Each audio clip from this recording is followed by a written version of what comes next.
the last 5 years have been the biggest opponent. Has been an incredible and marvelous, contender. It was a good games, and but I said many times the opinion about Liverpool, how admire the way they do, how good they are, but in the same time, I enjoy a lot this challenge, and I'm very pleased to leave that on Sunday and next week. And Jurgen has been, as a manager, the biggest rival I ever had in my career, and I think what both teams propose is good for the football, because both teams want to try to be ourselves, and will be an incredible test. And we are ready for the challenge. Our history with City shows that very often. It was pretty interesting watch, because both teams really go for it and want to create, want to use, want to create opportunities, want to create chances, want to use momentum, want to use gaps, situations, all these kind of things. So that's why I expect a interesting football game, to be honest.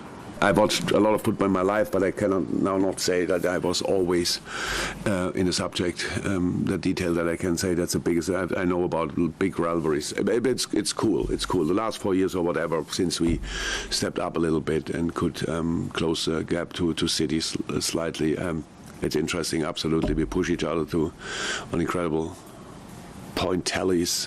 Madness. I would have never thought that these kind of things are possible, and especially not in this league. So the consistency both teams showed in that period is absolutely crazy. We had our top year where we won the league, where obviously City could not. There was a little gap, and then obviously there were years, especially last year, when there was the gap again big, because we had our problems. Apart from that, it was always close, which I like. Well, we talk about the rivalry between the two clubs, but the rivalry between the two managers has become quite amazing as well, as you can see there. There is literally nothing to separate them from each other when you look at the matches they've faced against each other in all competitions. And there'll be so many arguments, Alan, about who's better than who. But ultimately, are we seeing right now the two best managers in world football? Yes, I've no doubt about that. What these managers have done for their clubs is they've produced some football over the past few years that has just been totally outrageous. The standard of football that these two have given us has just been magnificent. We've been lucky enough to see Man United when they won the treble and Arsenal the double in '98. But the standard that these, week after week, the way they've pushed each other, where they've taken each other to the top to try and emulate each other, has just been magnificent. And for the neutral, for us, it's been great to watch. To be the best, you've got to beat the best, and it seems as though they're head-to-heads against each other. We've seen that we've been blessed to see it for a number of years in the Premier League now, Tim. They drive each other on, and they can't. I think the in-house competition, which has to be strong, just keeps them hungry. I think the managers are so driven, and they make the players driven. You know, they must get a headache every day when they come away from that training field, because they cannot. If they don't put the foot right to the pedal, they will just get dropped out of the side and never be seen again.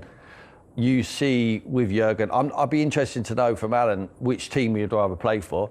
I mean, for me, I have an idea. I'd love to have played in that Man City side, the way that, you know, sitting in front of that back four and giving it to the players in front of me. But for you, Al, I mean, who do you want to play for? I don't think it matters whether you're on the end of Trent Alexander's balls through or crosses into the box, or Kevin De Bruyne from the other side. I mean, it's just, I don't think it matters. And I said it maybe a year or so ago. Any goal scorer on that Man City team, an average goal scorer should get in between 30 and 35 goals. Yeah. There's no doubt about it. If Kane would have gone there, Al, I mean... if Kane had gone there, he'd been looking at 40, 45 plus goals. I'm certain of that, because of the chances that they do. That's why I couldn't realise why he was trying to push his way to Man City so much. Incredible. But without doubt, these managers, I mean, they both created the best Premier League teams for their clubs we've ever seen.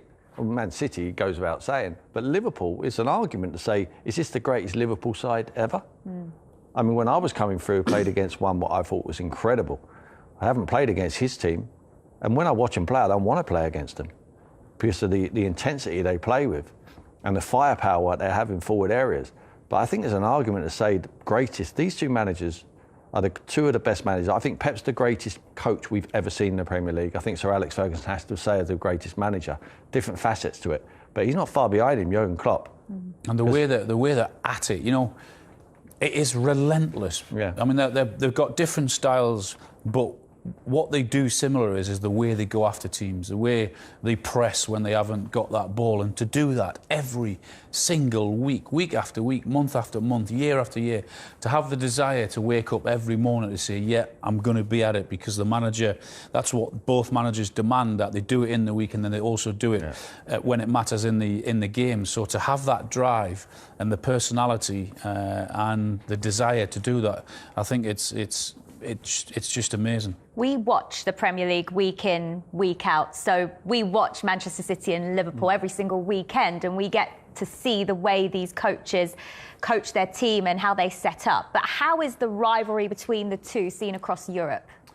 Well, I think a lot of people are jealous, and rightly so, to have not just those two teams, but to have Pep and Jurgen in the Premier League and not in Serie A or in La Liga or in Ligue 1 or in the Bundesliga. Well, the Bundesliga, they've been together there before, but I think the rest of Europe is watching. Everybody will watch on Sunday. Everybody is watching, thinking, I wish we had that in our league, really, because the boys are right, it's the consistency. I mean, if you look since the 18th season, it's 338 points won by City and Pep and 337 points. How are you on just 1 point between them two? It's amazing. In 4 seasons. This is incredible. And if you look at the number of goals, it's pretty similar. Goals conceded, press is similar. And then we go again into slightly different styles. But they're either top or second in press and counter press and ball recovered and shots allowed and all of that. It's incredible. And what's so impressive about the rivalry is that they actually have so much respect for each other. Pep Guardiola says Klopp is the biggest rival he's had in his career. And Klopp said, as you mentioned, Tim, that Pep Guardiola is the best coach ever. And Pep said he's not, but you would expect that from Pep, because but he knows he is. Without doubt, I think he's the best coach I've ever seen. The training ground coach. I think he's a dream for any player to play, and privileged enough to play in one of his sides. If you come into the end of your career, you know, he's one to learn off. You know, you're going to need it, and he says that constantly about, you know, the money what the owners have spent there have given him the opportunity to be successful. And he's not shy in telling everyone that. He knows he can't do it but he still needs to get over the line. That puts pressure on. When you spend money, as the pressure then comes, you need to keep winning, and he needs to do that. Listen, the Premier League can go either way for me, but they've done it. Like when we talked about when Man United were chasing us, they probably thought they were going to overcome us because we hadn't done it before. But now it's a different kettle of fish. They've already done it, Liverpool. Before, when they were chasing, they knew they hadn't had that experience of getting over the line. But now they've both won it. And Man City need to win the Champions League. Jurgen Klopp's already done that at Liverpool. So I've just wondered, in this running, forget this game. This game, they're going to go toe-to-toe. It's going to be, no one's going to give a yard. But over the period of the games coming left, is the mental block for Man City, the desire to want to win the Champions League, is that going to pay? Is it going to play a part? I think it possibly might, as we come to the nitty-gritty. If you need to rest De Bruyne in a game, or Bernardo, whoever the superstar is at the moment, because they've got so many, I think that they could prioritise the Champions League over the Premier League, and I think that might be the difference. Having said that, if they win this game at the Etihad on Sunday, then I think it's over. I think there's without doubt a huge amount of respect there from both sides, because I think it's tougher managing and coaching nowadays than it ever has been, because of the egos, because of the complexities, because of how difficult it is. You've got to be a dad, father to 25 guys. You've got to understand what he makes him tick, how they get the best out of him. You've got to leave him out, and then you've got to rely on him they've got a bigger squads than they ever have done. I know that the games come thick and fast, particularly for these two clubs towards the back end of the season, but the way they manage all of that, I just think is remarkable. I think, sorry, Jules, I was going to ask Julian, because he watches the European game all over different countries. There must be some sort of jealousy of not only what they're achieving, but how they're going about it. Yeah. I think they've got mutual respect for each other. The fact that they both play attacking football. There's this slight differences in how they go about it. I think it's quite frantic if you're a Liverpool player. You know, you want to get forward nice and early. I think Man City could probably do both. They can control the game and counter-attack with the best. But they're exciting. I mean, we watched a Champions League game against Athletic Madrid who come to Man City. It was like Beauty and the Beast. I mean, it was like anti-football. They didn't have a shot. It was anti-football, and it was not good to watch. Now, I think that there's been successful managers in the past, and these guys will have respect for them, but not as much as respect to how they went about it. The likes of Jose Mourinho, for instance, Rafael Benitez, they have to give them the respect because they have won. But it was the defensive way they got about it. There's no right or wrong way, but there's an attractive way to play. And the way we want to watch as pundits, and certainly the neutrals, surely has to be, you want a season ticket at Man City or Liverpool rather than Jose Mourinho's Chelsea or Inter Milan in the past, or one of those sides. I certainly would. Yeah, it's interesting you mentioned the Champions League as well there, Tim. To get Jules' thoughts on the situation with Pep Guardiola at Manchester City, because a couple of seasons ago there was talk about him potentially leaving. Do you think part of the reason why he stayed is because of this rivalry with Jurgen Klopp and how they've continued to push each other? This rivalry with Jurgen Klopp and how they've continued to push each other. Do you think that played a part? Yeah, I think so. I think he's very happy in a club that is built around him as well. You know, everybody at every stage of the club or every floor of the club, from the top to the bottom, is all about Pep. You know, they're all his friends. Chiki Begarishan, of course, Ferran Soriano, the two bosses really, and then everybody does what Pep says. So it's very much his club, and I think he likes that. This is the longest he's ever stayed. More than in Barcelona, more than in Bayern. And I think the Champions League is really the objective. Just to go back on, Europe are jealous of the way they play. And I think there's three big criteria on how you judge a manager. The first one is the titles, and they've won plenty. The second one is the style of football, and for that, they both, in a way, have been part of a style of possession football. And the third one is how much they improve their own players. Look at what Pep has done with Bernardo Silva and Kevin De Bruyne and pretty much every single player he had under him. And same with Klopp. Fabinho, Salah, Jota, Mane are superstars now when they arrive from Roma or Southampton or Monaco as good players, but not world-class players like they are now. And for me, this is the most impressive. I mean, even now, I'm sure Pep and Jurgen will make them two world-class players. Yeah. And I think this is just incredible. It's something that the fans love. Improve young players, but improve any players in the squad, but also bring young players through as well. Yeah, you've got to both. have that connection with the football club. I think it would be pretty pointless if you had a youth system, but you weren't prepared to give people the opportunity to say, if you're good enough, you're going to get in this team. I mean, the money that both clubs have spent has been unbelievable. There still has to be an opportunity for someone who's coming through to be given that chance, and that's the way you associate with that club and with the fans understanding who and what you are in that particular area. And I think both managers do that incredibly well. Knowing what we know about both of these managers and all of the times they've met each other before and how it's set up in the table with Liverpool a point behind him, what kind of approach do you expect? Let's first of all talk about Liverpool's approach from Jurgen Klopp. I don't think we'll see any different. I don't think neither of these managers or teams will take a backward step. I think they have the confidence in their group of players to be able to go and really penetrate the opposition. I think Man City, that goes without saying, I think Pep will never change, certainly at the Etihad. I think if they play, they win the game. If they take their chances. It's all about taking the chances. Manchester City, you mean? Both teams, really. Okay. I mean, I think the more clinical strikers in the teams are with Liverpool. Will they have the ball enough? Will they create enough? I think Man City will be creating more chances. It's just who takes their chances at the time and how they cope with going ahead or going behind. You know, they need to keep it nice and level. It's such a frantic game. It's we're building it up as a winner takes all. They're playing it down, these two managers, and rightly so. That's the way they should play it down. But it really is a decider. I mean, we can't dress it up any other way. It's so exciting to watch. Everyone wants to be seeing it. No one's going to be watching the Masters. Everyone's going to be watching the apart from Mal. I'll have two screens on. Do you think there has been not so much because of the way Man City have played, but certainly was in a centre forward, and that centre forward was Harry Kane. You get to the business end of the season, these big games, the big games in the Champions League that make all the difference. Do you think that this is the time where you might look at it and say, you know what, this is where Man City may just need that world-class centre forward? You know, this is the first season since Pep arrived that Liverpool have outscored City in the Premier League. It's not much, 77 goals scored by Liverpool, only 70. But every other season before, City were always scoring more than Liverpool. And maybe this is part of the problem. 4 games in the Premier League this season where City didn't score a single goal. Only 1 game for Liverpool. They find a way, Liverpool, even when they're not playing great, there's someone on his own will do something, whether it's Salah or Mane or Luis Diaz now or Jota. And I do agree with you. I think City at times have struggled to break teams down, especially the low block. That won't be the case on Sunday because it would be open like we saw in the reverse fixture.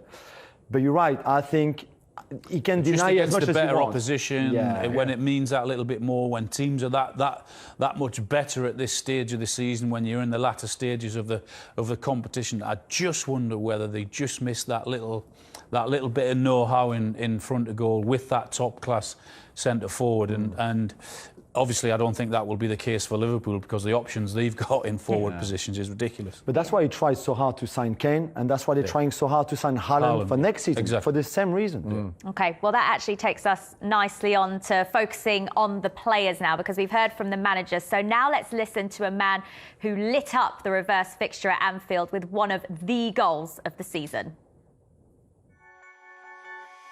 In that level with the other team and just compete all the time. We just need to enjoy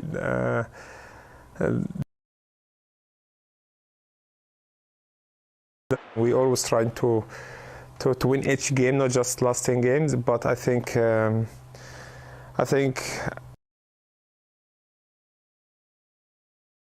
last 10 games, and as you can see now, it's just 1 point, so hopefully we just keep carrying on until the end of the season.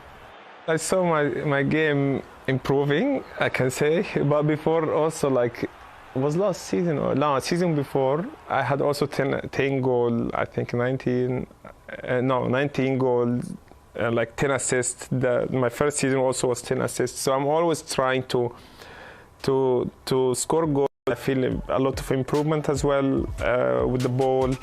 So it's, but as I go back to what I said before, the most important thing is to help the team to win games and trophy, which is the most important thing. So which I think I'm trying my hell to do that.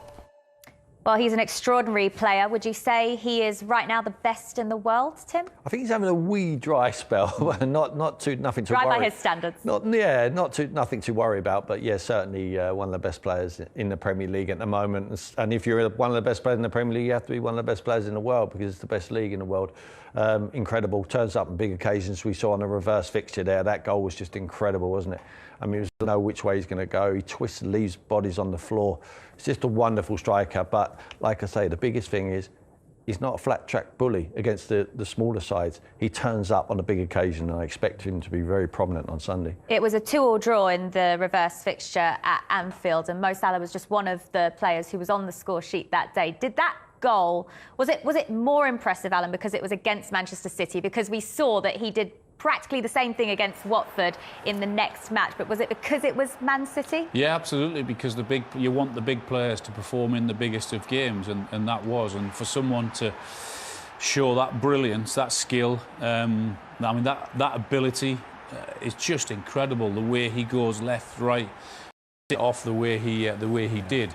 Do not be surprised if he was to do something similar and find the back of the net on Sunday, because the best players turn up in the biggest and best games. And I know he hasn't scored as many of late, but yeah, I wouldn't be surprised at all if he was on the score sheet Sunday. You said with his weaker foot as well, Jules. Does a player like Mo Salah have a weaker foot? He has, certainly him, yeah. Like Messi, I think those purely left-footed, but that's what I think does Laporte in that movie. Laporte is convinced he's going to shoot with his left, and then that little hook takes him onto his right, and no one believes. I don't think even Ederson in goal that he can. He said that Mo Salah is the best player in the world right now, but I can't do that. Contractually, I have to say that Benzema and Mbappe has just a little bit over. You know? Especially Finally, it's here. We've been looking forward to this game as much as looking forward to the summer. Manchester City against Liverpool. We'd love to hear your views, thoughts and opinions on the big one. Get in touch with us using the hashtag weekend warm up. Don't be shy, because these two aren't going to be shy. I'm putting you straight on the spot. You've done your warm up. Okay. You've done your research. Yeah. Leroy, who wins this game? Don't look at him. Don't look at me. Man City. Man City win the game. Why? It's interesting, Jurgen Klopp said that at the end of this game, to beat Man City, you have to be perfect. By the way, to beat Liverpool, you have to be perfect. And I just feel that the form that Man City has shown in recent games, the couple of clean sheets, De Bruyne coming into form, I think they can produce that perfect performance to beat Liverpool. I may be wrong, but I honestly feel... What are you doing one of mine? It could be a win, it could be a lose, it could be a draw. I could be wrong, but I just feel that Man City might be in a slightly better place than Liverpool. I mean, I'm going to go Liverpool. Yeah. And my reasons are 10 wins on the spin, 18 clean sheets out of 30. That's not bad. They are brilliant. And I'll go back to that Arsenal game last month when they were tested. And that was a serious test for them. And then all of a sudden, Jurgen Klopp turned around and went, Firmino, Mo Salah, on you go. The strength of that squad and trying to predict what their 11s are going to be, there's going to be some serious players on the bench. Oh, it's going to be exceptional, isn't it? OK, so second question. Mm-hmm. Whoever wins this, do they win the title? If Man City win it, yes, they do. I think the gap then is maybe just too much for Liverpool to make up. If Liverpool win it, I think it's still open. Yeah. And I think that's fair, because then it's just a one-game swing. But if Man City go to 4 points clear with 7 games to go, I can't see Liverpool overturning that. I concur. It would be a body blow for Liverpool, and that's what they've got to try and manage. Do they go to the Etihad to win the game, which I'm pretty sure they will. But in a certain point, whatever the scoreline might be, if they're winning, if they're drawing, wouldn't be the end of the world to come away with a draw. But if City go 4 clear, that's a body blow for Liverpool. So here's the thing, right? We only have a title race at the beginning of April because of Liverpool's form since the middle of January, where they have been impeccable. 10 games on the spin. However, guys, they were 14 points behind, albeit they had 2 games in hand. Yeah. They were 14 points behind. Don, Leroy, I know what you're going to say, but I have to ask the question. At that point, did either of you think that Liverpool would get it back to where we are? Yes, I did. Did you? I was consistent. I said that. Yeah. 2 games in hand. We know what the Premier League's like. It's not like you can give City a 14-point lead and expect it to be flawless, because you go through that Christmas period where there's a million games in December and into Jan, and it's hard. It's taxing on the legs. It's taxing the mental side of the game. And then once Liverpool win 1 or 2 games in hand and that points tally comes a little bit slower, a little bit closer, the pressure then goes on to Man City. And then Liverpool claw it all the way back to 1. I was consistent and I was confident they could get it back. It was just in the manner how they done it was being exceptional. And I think the biggest difference now is Jurgen Klopp has had a full squad to select from, and that's massive for him at this stage of the season. It is massive. I'll be honest. I was saying that they couldn't get close to Man City, but I was saying that they could get close to City, but I didn't really believe it. In all honesty, Whoa. Hang on. So you said it. I said it, but you didn't believe it. I didn't believe it. Brilliant. You know what I mean? I was trying to copy you, Don. But I have to say, it's not only like since mid-January, but you know what? The impact that Diaz has had on the squad as well has been important as well. Every single player.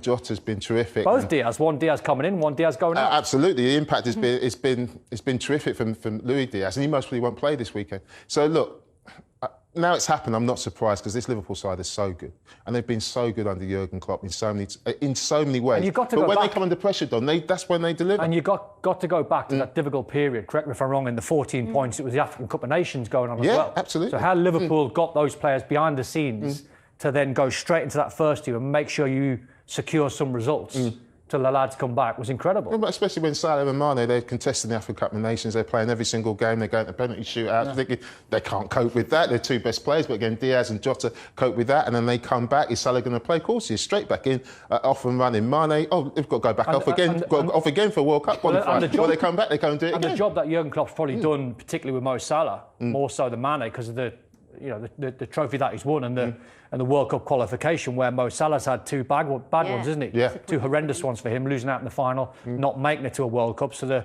the man management towards Mo Salah had to be spot on. Absolutely. Well, you mentioned the managers. It's now time to check in with the managers ahead of Sunday's showdown.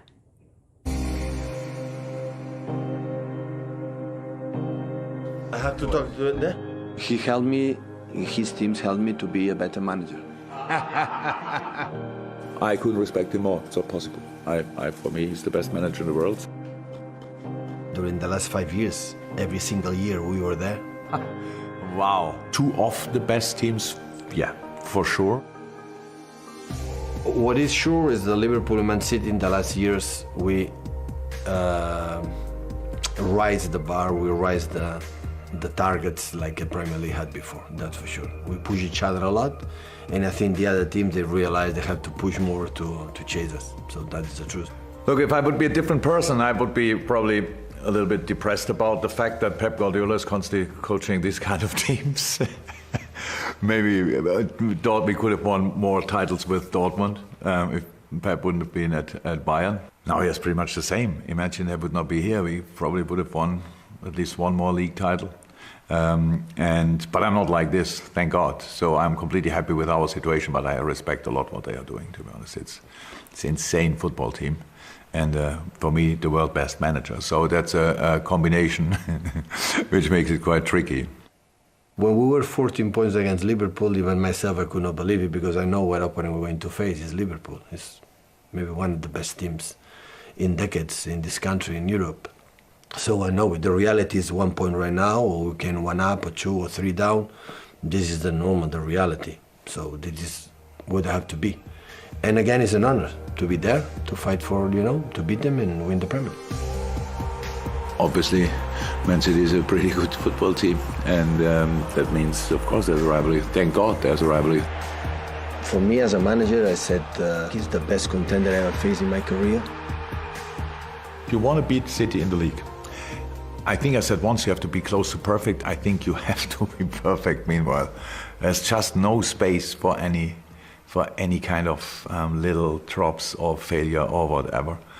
But the good thing is, when we created something, a mentality or whatever, if you want to beat us, you have to be close to perfection as well. And that's good. That's really good. And it's important. And I really think people would say our job is to win trophies.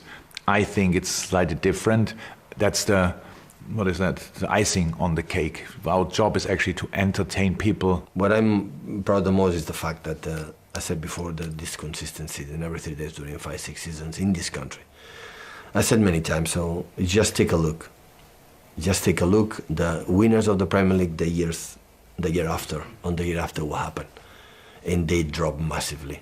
They were not able to again and again in all the competition, the Carabao and FA Cup, even in Champions League, going there in group stages and in every single day were there. All the teams after Champions League, winners Premier League, they drop.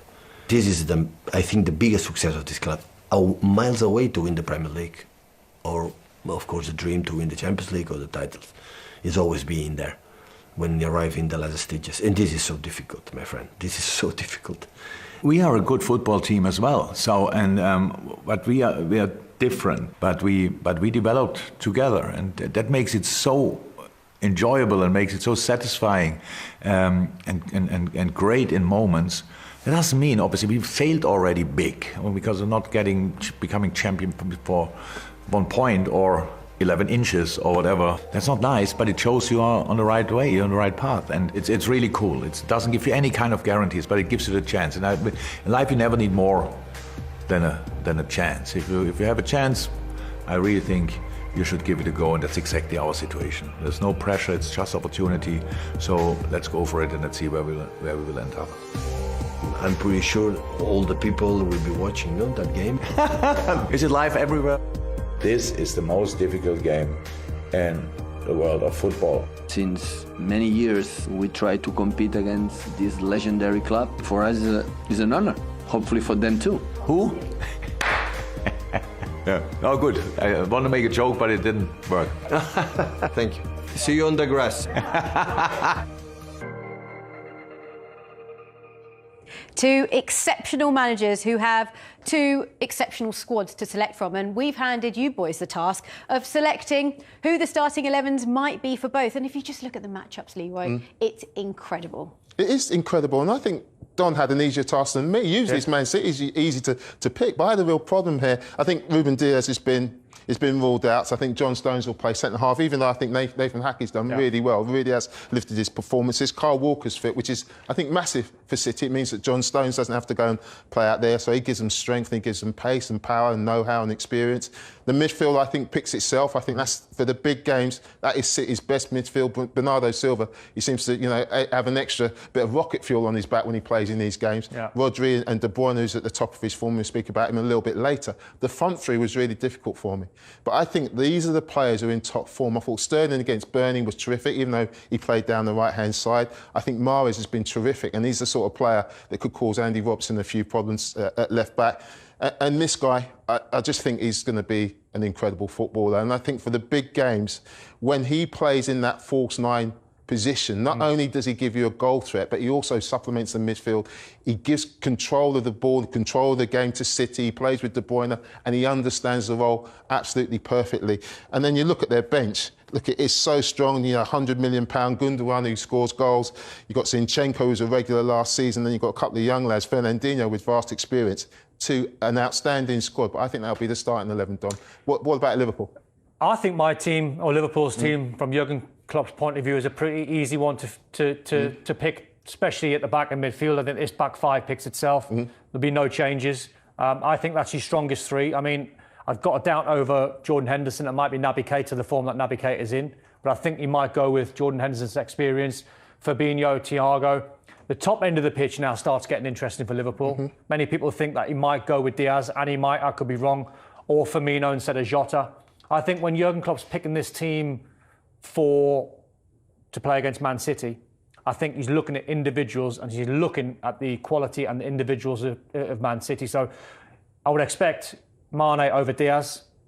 In his first game, Diaz to go up against Kyle Walker, not played in this fixture before, is hard. He'll know what to get out of Mane going forward and defending, so he knows that's a good matchup. Mane can take care of Walker. Salah's not an amazing form, and he's had a couple of knocks, as I said, but in this fixture he scored a worldie in the reverse, as did Phil Foden. The interesting one is it going to be Jota or Firmino? I think Firmino now is rivaling Jota for a start. I just got the feeling that Firmino might be the player, if Liverpool are hanging on to a 1-0 lead or a 1-1 draw, whatever the scoreline might be, in the last half an hour to try and secure possession. But I think early on, I think Jota will play to try and get at Laporte and John Stones and use his pace.